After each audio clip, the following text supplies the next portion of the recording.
자, 우리 함께 신앙 고백함으로 하나님 앞에 정년부 예배 드리도록 하겠습니다. 사도신경으로 우리의 신앙을 고백합시다. 전능하사 천지를 만드신 하나님 아버지를 내가 믿사오며 그 외아들 우리 주 예수 그리스도를 믿사오니 이는 성령으로 잉태하사 동정녀 마리아에게 나시고 본디오 빌라도에게 고난을 받으사 십자가에 못 박혀 죽으시고 장사한 지 사흘 만에 죽은 자 가운데서 다시 살아나시며 하늘에 오르사 전능하신 하나님 우편에 앉아 계시다가 저리로서 산 자와 죽은 자를 심판하러 오시리라. 성령을 믿사오며 거룩한 공예와 성도가 서로 교통하는 것과 죄를 사하여 주시는 것과 몸이 다시 사는 것과 영원히 사는 것을 믿사옵나이다. 아멘. 자, 오늘 함께 볼 말씀은 마태복음 14장 22절에서 36절입니다. 마태복음 14장 22절에서 36절입니다. 제가 읽도록 하겠습니다. 22절입니다. 예수께서 즉시 제자들을 재촉하사 자기가 무리를 보내는 동안에 배를 타고 앞서 건너편으로 가게 하시고 무리를 보내신 후에 기도하러 따로 산에 올라가시니라. 저물매 거기 혼자 계시더니 배가 이미 육지에서 술이나 떠나서 바람이 거스름으로 물결로 말미암아 고난을 당하더라. 밤 사경에 예수께서 바다 위로 걸어서 제자들에게 오시니 제자들이 그가 바다 위로 걸어오심을 보고 놀라 유령이라 하며 무서워하여 소리 지르거늘 예수께서 즉시 이르시되 안심하라 나니 두려워하지 말라.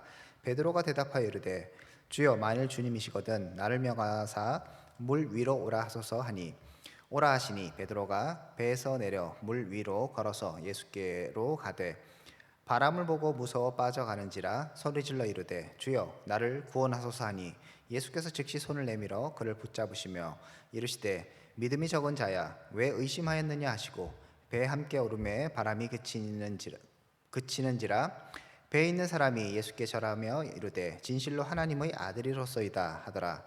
그들이 건너가 게네사렛 땅에 이르니 그곳 사람들이 예수인 줄 알고 그 근방에 두루 통지하여 모든 병든 자를 예수께 데려와서 다만 예수의 옷자락이라도 손을 대게 하시기를 간구하니 손을 대는 자는 다 나음을 얻으니라. 아멘. 자, 오늘 말씀은 여러분 잘 아시는 무리를 걸으시는 예수님의 그 사건, 그 기적이 이제 나오고 있습니다. 지난주에 살펴봤던 오병이어의 기적 이후에 이제 예수님께서 22절에 보니까 제자들을 재촉하사 무리를 이제 보내십니다. 앞에서 말씀드렸던 것처럼 오병이어는 천국의 잔치였고 하나님이 어떤 분인가, 예수님이 어떤 분인가를 드러내는 놀라운 기적의 시간이었습니다. 그런 기적을 경험하고 사람들은 굉장히 기뻤을 것이고 흥분했을 것입니다. 그런데 예수님께서 그 잔치를 굉장히 빨리 그치시는 것을 우리가 살펴볼 수 있습니다.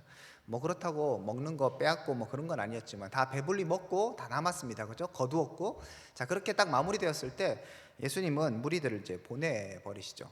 사실 이제 밥을 먹었으니까 뭐 집회 한 번 더 해도 되잖아요. 저녁 집회 뭐 이렇게 해도 되고 뭐 철야 기도회 여러 가지로 더 할 수도 있는 상황이기도 하지만 그렇지만 예수님은 무리들을 보내십니다. 그리고 제자들을 재촉하셔서 또 배를 태우고 건너편으로 보내버리십니다. 오늘 본문에서는 마태복음에서는 이런 상황에 대해서 잘 설명하고 있지 않지만 요한복음에 보면 그 이유를 이렇게 설명합니다. 요한복음 6장 15절에 보니까 그러므로 예수께서 그들이 와서 자기를 억지로 붙들어 임금으로 삼으려는 줄 아시고 다시 혼자 산으로 떠나 가시니라 이렇게 되어 있습니다. 그러니까 예수님께서 오병이어를 통해서 자신이 하늘에서 그 이스라엘 백성들을 만나와 메추라기를 먹이셨던 것처럼 이제 예수님께서 하나님의 아들로서 이런 하나님의 백성들을 먹이신다는 그 사실, 그것을 제자들을 통해서 하셨다는 이 사실들을 사람들에게 보여주신 것이죠. 오병이어 자체가 그냥 단순하게 사람들을 먹이기 위해서 한 것은 아니었습니다. 그래서 제자들을 세우시고 그리고 자신이 누구인가를 계속적으로 보여주시는 과정 가운데 있었던 것이죠. 그런데 예수님이 오병이어 기적을 베푸셨을 때 사람들은 당연히 흥분하고 너무 기쁜 나머지 예수님을 임금 삼으려고 했습니다. 임금 삼은 것까지는 좋은데 그 목적이 사실은 거룩한 목적이 아니라 자신의 배를 이제 불리기 위한 것이죠. 예수님만 있으면 만사 걱정이 없는 것입니다. 먹는 데 있어서는 아무 문제가 없는 것이죠. 그리고 뭐 예수님이 먹는 것 뿐이겠습니까? 만약에 그런 능력이 있으시다면 로마도 충분하게 제압하실 수 있을 것이고 놀라운 일을 계속적으로 베풀어 주실 수 있다고 그들이 확신한 것입니다. 그래서 예수님을 임금 삼으려고 했습니다. 억지로죠. 그러니까 결국 누구의 필요입니까? 예수님은 원래 하나님의 백성들의 임금이십니다. 그죠? 왕이십니다. 그런데 이들이 억지로 임금을 삼으려는 건 무엇이겠습니까? 자신들의 목적에 맞는 메시아를 자신들의 목적에 맞게 제단해서 그렇게 왕으로 세우려고 했던 것이죠. 그렇기 때문에 예수님은 그들을 거부하시고 그들을 보내버리시는 것이죠. 그리고 우리가 지난주에 살펴봤던 것처럼 이 오병이어의 기적을 제자들을 통해서 하셨기 때문에 제자들이 그런 무리들의 어떤 잘못된 욕망에 물들지 않기 위해서 제자들을 빨리 보내시는 겁니다. 그래서 재촉하사 자기가 무리를 보낸 동안에 배를 타고 앞서 건너편으로 가게 하셨다고 얘기하는 것이죠. 제자들을 철저하게 사실 보호했다고 할 수 있습니다. 이 무리들로부터 이렇게 따로 떼어서 예수님께서 보내 버리시는 것들을 확인할 수 있습니다. 예수님이 이렇게 제자들을 보내신 후에 그리고 무리를 보내신 후에 따로 기도하셨습니다. 그 기도하신 이유는 아마 그런 유혹들이 계속적으로 있었겠죠. 자신의 능력을 사용해서 인간적인 왕, 세상적인 왕, 그냥 편안하게 사람들에게 인정받는 그 길을 선택하라고 하는 그런 요구, 이런 것들을 거부하셨습니다. 사단이 예수님을 시험할 때도 예수님께서 단호하게 거부하셨던 이유가 그런 것이죠. 돌을 떡덩이로 만들어봐라, 성전에서 뛰어내려라, 그럼 사람들이 너를 보고 인정할 것이다, 이런 요구들, 그런 것들을 예수님께서 철저히 거부하셨고, 그런 유혹에 빠지지 않기 위해서 예수님께서는 혼자 기도하는 시간을 가지셨습니다. 자, 이렇게 혼자서 예수님은 기도하셨고 제자들은 배를 타고 이제 건너편으로 가고 있습니다. 그 건너편은 34절은 게네사렛이라는 땅이죠. 그쪽으로 이제 가고 있었는데 바람이 아마 심하게 불었던 것 같습니다. 그래서 물결이 굉장히 심했고 그래서 사람들이 고난을 당한다고 24절에 나와 있습니다. 24절에 배가 이미 육지에서 술이나 떠나서 바람이 거스름으로 물결로 말미암아 고난을 당하더라라고 되어 있습니다. 그래서 되게 힘든 상황 가운데서 이제 제자들이 놓여 있게 되죠. 근데 상당히 이제 멀리 간 것 같습니다. 그러니까 다시 돌아오지도 못하고 이렇게 계속 앞으로 나가야 되는 그런 상황에 있는 것입니다. 24절에 보니까 배가 이미 육지에서 술이나 떠나 있었다 그러죠. 그러니까 중간에서 이제 어려움을 만나게 된 것입니다. 돌아갈 수도 없고 앞으로 나갈 수도 없는 그런 상황에서 제자들이 이제 힘들어하고 있습니다. 자, 그때 예수님께서 어떻게 하셨습니까? 25절에 보니까 밤 사경은 한 새벽 3시쯤 된다고 보시면 되겠습니다. 3시에서 6시가 밤 사경이거든요. 새벽 굉장히 깊은 그 새벽에 제자들을 보내서 제자들이 굉장히 힘들어하면서 사투를 벌이고 있습니다. 아마 예수님께서 아주 늦게 보내지 않으셨을 것 같아요. 이제 식사를 하고 날이 저물었고 그때 오병이어의 기적을 통해서 밥을 먹었으니까 늦어도 뒤처리하고 하면 10시 이쯤 되지 않았겠습니까? 10시, 11시 이렇게 출발했는데 사경까지도 계속적으로 가지 못하고 이제 거기서 막 고생하고 있는 거죠. 자, 그런 상황에 있습니다. 자, 이때 예수님께서 제자들이 있는 곳으로 오십니다. 그냥 오시는 게 아니라 25절에 보니까 바다 위로 걸어서 제자들에게 오셨다고 얘기합니다. 굉장히 특이한 이제 경우입니다. 예수님은 바다 위로 걸어 오셨습니다. 물론 이것은 기적이죠. 아무도 바다 위를 걸어 올 수 없습니다. 그죠? 예수님께서 걸어 오셨는데 그렇다면 이렇게 한번 생각해 봐야 되겠죠. 왜 굳이 바다 위로 걸어 오셨는가라는 점입니다. 예수님은 우리 앞에서 봤던 것처럼 오병이어의 사건도 단순하게 내가 이런 거 잘할 수 있다 짠 하고 자기의 능력을 자신을 과시하는 데 쓰시는 분이 아니라는 것을 우리가 분명히 알아야 됩니다. 사람들을 병에서 고치는 것에서도 예수님의 능력을 과시하는 것이 아니라 다 이유가 있는 것이죠. 예수님이 누구인가를 전하기 위해서 그렇게 계속적으로 사람들을 고쳐주셨습니다. 오늘 사건도 마찬가지인 것이죠. 야, 너희들 물 못 걷지? 내가 한번 걷는 거 보여줄게. 이렇게 하면서 무리를 걸어온 게 아니시겠죠. 그러니까 무리를 걸으신 그 이유가 무엇인가를 정확하게 아는 것이 필요합니다. 만약 그냥 우와, 예수님은 무리를 걸으시는 분이네, 대단하다라고 끝나면 앞에서 오병이어의 기적을 통하여서 예수님을 억지로 임금 삼으려 했던 사람들과 별반 다를 게 없는 반응인 거예요. 예수님은 뭔가 메시지를 전하고 있으신데 그냥 그것이 신기하다, 대단하다, 멋지다 이렇게 하고 끝나면 안 된다는 것이죠. 자, 그렇다면 예수님께서는 왜 물 위를 걸어오셨을까요? 다른 방법도 있잖아요. 뭐 더 멋있으려면 날라오시면 되잖아요. 더 멋지지 않습니까? 여러분 보면 성경에도 수리를 떠났다고 돼 있잖아요. 그러니까 수리니까 몇 킬로를 이제 걸어가야 되는 거예요. 힘들잖아요. 그리고 여러분 지금 이게 파도가 굉장히 이제 많이 치는 그 상황이죠. 제가 일전에도 말씀드렸는지 모르지만 파도가 막 치니까 여러분들 물 위를 걸으려면 어떻게 걸어야 되겠어요? 평평한 땅을 걷는 게 아니에요. 그죠? 파도가 이렇게 올라가면 경사가 지잖아요. 이 올라가야 되고 또 내려가야 되고 무릎도 아프고 얼마나 힘들겠어요. 그러니까 물 위를 걷는 게 우리는 대단하다 생각하지만 바람 막 불고 파도 막 치고 이런 것 가운데 물 위를 걸으시면 폼이 안 날 수도 있습니다. 물론 예수님이 물 위를 아예 그냥 완전히 떠서 한 1m 좀 떠서 뭐 가셨을 수도 있는데 그건 좀 날아가는 게 아닐까 생각도 들고 뭐 어쨌든 자 그런 걸 보면 이제 예수님께서 어쨌든 여러 방법으로 제자들에게 가실 수 있었죠.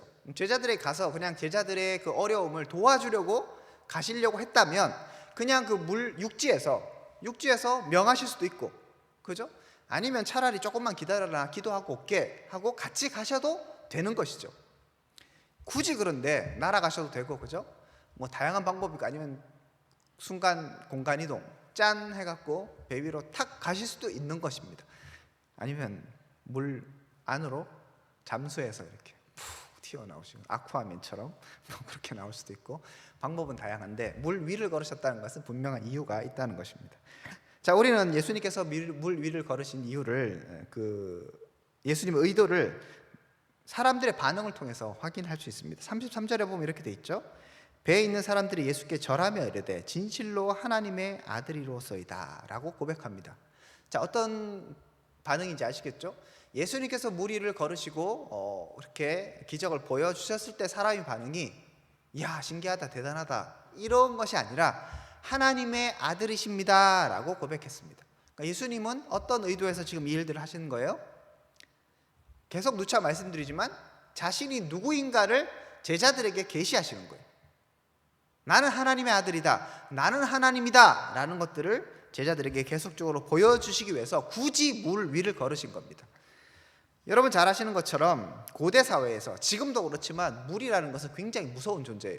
그러니까 바다 이런 것은 무서운 존재여서 그 안에 무엇이 있는지도 모르고 그리고 파도와 이런 것들이 있기 때문에 사람들을 죽이는 그래서 악의 상징이고 두려움의 상징이 바로 바다입니다. 예수님께서 그 물 위를 걸으셨잖아요. 그것은 그 두려움의 상징, 어두움, 악, 뭔가 인간을 대적하고 하나님을 대적하는 그런 세력 이것을 정복한다는 그런 의미를 가집니다. 그래서 예수님께서 이렇게 걸어가시는 거죠. 여러분 원수를 뭐 발로 밟고 뭐 이런 거 있잖아요. 그런 것들이 정복하고 다스리고 권위와 능력을 나타내는 것입니다. 그래서 예수님께서 날아갈 수도 있고 물 아래로 가실 수도 있고 짠 나타날 수도 있지만 그게 아니라 물 위를 걸으셔서 제자들에게 내가 그 악을 지배하는 분이고 내가 그것을 다스리는 하나님이라는 것을 분명히 보여주셨습니다. 특이한 것은 제자들이 이 예수님을 보고 확실하게 예수님이 누구인가 깨달았다는 것이죠. 물론 이 깨달음이 나중에 되면 또 뭐 흐지부지 되기도 하지만 여러분 기억하십니까? 예수님이 배에서 주무시고 계셨을 때 제자들의 반응, 그죠? 제자들이 막 또 거의 비슷한 상황이죠, 그죠? 바람과 파도 때문에 굉장히 힘들어했을 때 예수님을 깨워서, 그죠? 프린트물에도 나와 있습니다. 마태복음 8장. 그러니까 마태복음 요 앞에 내용이죠. 8장에 이런 일들을 이미 경험하였습니다. 그죠? 그래서 25절에 보니까 8장 25절에 제자들이 나와 깨우며 이르되 주여 구원하소서 우리가 죽겠나이다 이렇게 하죠. 예수님께서 일어나셔서 어찌하여 무서워하느냐 믿음이 적은 자들아. 제가 일전에 설교했던 것처럼 이들은 예수님이 누구인가를 제대로 깨닫지 못했죠. 그래서 이렇게 무서워하고 있습니다. 자, 그래서 예수님께서 또 보여주시죠. 바람과 바다를 꾸짖으시며 잔잔케 하셨습니다. 자, 그때 제자들의 반응이 어떠합니까? 27절에 보니까 그 사람들이 놀랍게 여겨 이르되, 여기까지는 뭐 마땅한 반응인데 이가 어떤 사람이기에 바람과 바다도 순종하는가? 뭐예요? 모르겠다는 것이죠. 바람과 바다를 이렇게 다스리시는 그걸 보니까 예수님께서 자신을 계시하신 것이죠. 나는 하나님의 아들이다, 나는 하나님이다를 계시하셨어요. 그런데 제자들이 그것을 받아들이지 못합니다. 바람과 파도, 바다를 다스리시는 분은 분명히 하나님이신데 예수님이 하나님인가? 야, 그건 아닌 것 같은데? 우리하고 먹고 마시고 밥 먹고 뭐 이렇게 하고 있는 분인데 저분이 하나님이라고? 저분이 하나님의 아들이라고? 감히 생각을 못하는 것이죠. 그래서 이 사람이 누구이기에 바람과 바다가 순종하는가, 이렇게 의문으로 끝납니다. 그런데 오늘 본문에서 보면 어떻게 합니까? 제자들이 절하며 이르되 진실로 하나님의 아들입니다 라고 고백하죠. 제자들이 예수님을 향한 그 인식들을 계속적으로 발전하고 있습니다. 이런 제자들의 인식의 모습은 앞에서 우리가 봤던 무리의 모습과는 그래도 구분이 되죠. 무리들은 예수님을 억지로 임금 삼으려고 했기 때문에 사실은 무리들은 예수님과 함께 할 수 없는 사람이에요. 예수님은 무리를 보내시죠. 그렇지만 제자들은 예수님께서 제자들을 통해서 오병이어를 기적을 통해 사람들을 먹이셨고, 그리고 오늘 여기에서도 제자들에게 자신이 하나님의 아들인 것을 다시 한번 계시해 주셨고, 결국 제자들은 예수님이 누구인가 알게 됩니다. 그리고 예수님께 절하는 모습으로 오늘 본문이 마무리됩니다. 자, 그렇기 때문에 이 무리를 걸어오시는 예수님의 이 모습은 다른 것이 아니라 예수님이 누구인가를 보여주시는 사건입니다. 그렇다면 오늘 본문을 통해서 우리가 깨달아야 하는 것은 무엇입니까? 동일합니다. 우리도 예수님이 누구인가에 대해서 계속적으로 집중하는 것이 필요한 것이죠.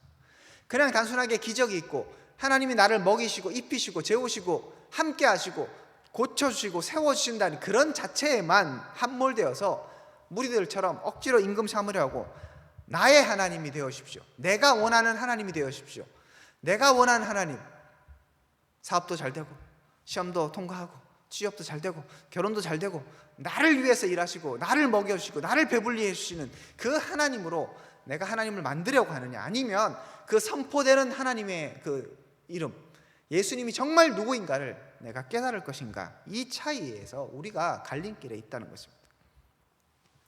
우리는 분명하게 예수님이 누구인가 알아야 합니다.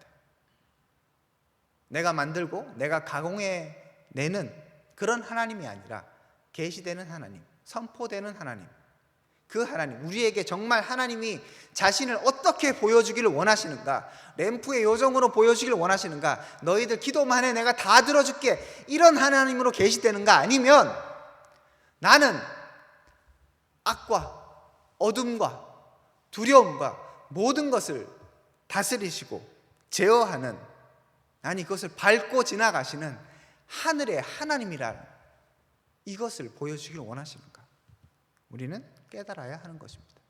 그리고 여러분 삶 가운데 주님이 정말 어떤 분으로 좌정하여 하시는가 다시 한번 돌아봐야 하는 것입니다. 이렇게 해서 제자들은 예수님이 누구인가 알게 되었습니다. 그리고 건너편으로 가게 됩니다. 자, 건너편으로 갔을 때 게네사렛이라는 땅에 이르렀고요. 또 사람들이 예수님을 알아보게 됩니다. 자, 예수인 줄 알고 이들은 예수님을 알았습니다. 그리고 예수님이 어떤 분인가 알았습니까? 근방에 두루 통지를 보내죠. 왜요? 병든 자를 데려와라. 예수님이 맞다. 그러면 이들에게 예수님은 어떤 분이십니까? 병자를 치유하시는 분이에요. 이것 자체도 나름대로의 능력, 믿음입니다. 그죠? 그것 자체를 무조건 부정해야 된다는 얘기는 아니지만 우리가 전체적인 흐름을 보자면 이 무리들이 갖고 있는 생각들은 예수님이 정말 누구인가에 대해서 제대로 깨닫지 못하는 것이죠. 그래서 계속적으로 자신들의 피로만을 추구하고 예수님을 따라다니는 것을 살펴볼 수 있습니다. 이제 그들의 믿음도 어느 정도 성장했습니다. 보면 36절에 이렇게 돼 있죠. 다만 예수의 옷자락이라도 손을 대게 하시기를 간구하니 손을 대는 자는 다 나음을 얻으니라. 여러분 어떤 말씀이 기억납니까? 마태복음 9장에 보면 혈루증 앓는 여인이, 그죠? 예수님께 나아가지 못하고 자신은 부정한 여인이기 때문에 예수님 뒤로 나가서 마태복음 9장 20절에 보면 나오죠. 12의 동안이나 혈루증으로 앓는 여자가 예수 뒤로 와서 그 겉옷 가를 만지니 이는 제 마음에 그 겉옷만 만져도 구원을 받겠다 함이라. 자, 이런 믿음이 있었기 때문에 예수님께서 굉장히 칭찬해 주시고 네 믿음이 너를 구원했다라고 얘기를 해 주십니다. 이런 모습과 굉장히 닮아 있죠. 이제 사람들도 누구나 너도 나도 이런 지금 아마 혈루증 앓는 여인의 그 소식을 다 들었겠죠. 그 소문을 들었을 거예요. 그래서 이제 굳이 예수님께 뭐 기도받지 않아도 예수님의 겉옷만 만져도, 그죠? 옷자락만 만져도 옷자락이라도 손을 대게 하기를 간구했다고 얘기하죠. 손을 대면 정말 나았다고 얘기하고 있습니다. 나았기 때문에 이들은 분명히 예수님에 대한 그런 믿음이 있었어요. 그것에 대해서 거부할 필요는 없지만, 그렇지만 이 혈루증 여인에게 예수님께서 말씀하셨던 9장 22절에 보면 이렇게 얘기합니다. 예수께서 돌이켜 그를 보시며 이르시되 따라 안심하라 내 믿음이 너를 구원하였다 하시니 여자가 즉시 구원을 받으니라. 나음을 받았다는 표현할 수도 있어요. 그런데 구원을 받았다고 얘기하죠. 이 여자의 믿음이 정말 예수님을 향한 그 믿음, 간절한 믿음이었고, 그 믿음은 정말 예수님의 그 구원과 맞닿아, 예수님 주신 구원과 맞닿아 있게 되는 것이죠. 그런데 오늘 무리들의 이 모습은 뭔가 열정 있는 것 같고 예수님을 따라다닌 것 같고 그래서 나음을 입었지만 거기서 끝납니다. 더 이상의 칭찬도 없고요. 그들은 또 여전히 무리로 남아 있게 되는 것입니다.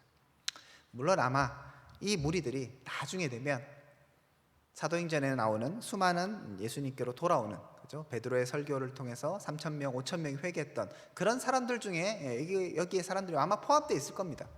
하지만 지금 이 상황으로 볼 때에는 그들의 믿음이 여전히 부족한 것이죠. 여러 가지 자극을 받아서 이제 옷만 만져도 내가 낫겠다 이런 마음까지는 성장했지만, 예수님의 그런 능력들을 기대하고 있지만 여전히 예수님이 제자들에게 계시하셨던 하나님의 아들로서의 계시, 이것은 보지 못하고 있는 것이죠. 그래서 그 사람들은 그냥 이렇게 얘기합니다. 35절, 그곳의 사람들이 예수인 줄 알고, 그냥 예수님인 줄 알고 사람들을 데리고 와서 고침을 받으려고 했던 것이죠. 이 차이를 여러분 이해하시겠습니까? 제자들도 여전히 부족한 사람들이지만 그래도 예수님은 끊임없이 제자들에게 자신이 누구인가 계시해 주시는 것이죠. 알아라, 깨달아라. 왜요? 제자들이기 때문에, 그들을 통해서 일하시길 원하셨기 때문에. 그래서 끊임없이 예수님은 제자들에게 자신이 누구인가를 계시하셨고, 특별하게 그 갈릴리 호수 물을 통하여서 8장에서도 그랬고 오늘 본문에서도 그렇게 하시고, 이제는 결국 제자들이 하나님의 아들입니다 라고 고백하는 데까지 이르게 되는 것입니다. 그러므로 우리는 다시 한번 우리가 믿는 하나님, 우리가 믿는 예수님이 누구인가 확인해 볼 필요가 있습니다. 주님은 여러분에게 어떤 분이십니까? 오병이어를 통해서 나를 배불리 하시는, 나의 세상적 필요를 채워주시는 분이십니까? 아니요, 더 나가야 합니다.